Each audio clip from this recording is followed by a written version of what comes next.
The Trinity murders shook Louisville, Kentucky in the fall of 1984 and remain one of the most chilling and haunting crimes of the city's history. The victims, Scott Christopher Nelson and Richard David Stevenson, were both 17-year-old students at Trinity High School. Now, what began as an ordinary Friday night turned into tragedy that would scar two families and an entire community. So on September 29th, 1984. The two friends were driving to an away football game when they got lost and stopped at a local restaurant to ask for directions. That's where they crossed paths with two men who would change everything.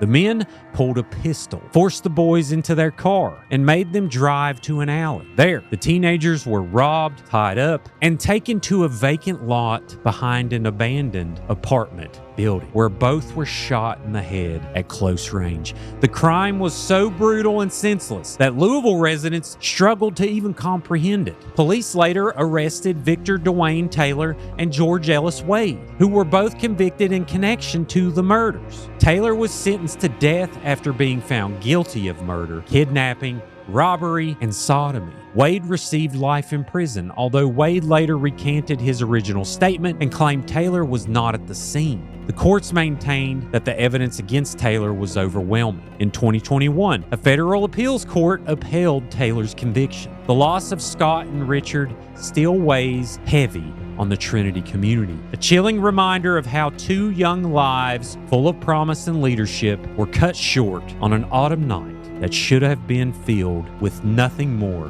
than football and laughter. Rest in peace to those two. Thoughts and prayers to the family and friends, and follow and subscribe to Creepalachia for more eerie content from the hills.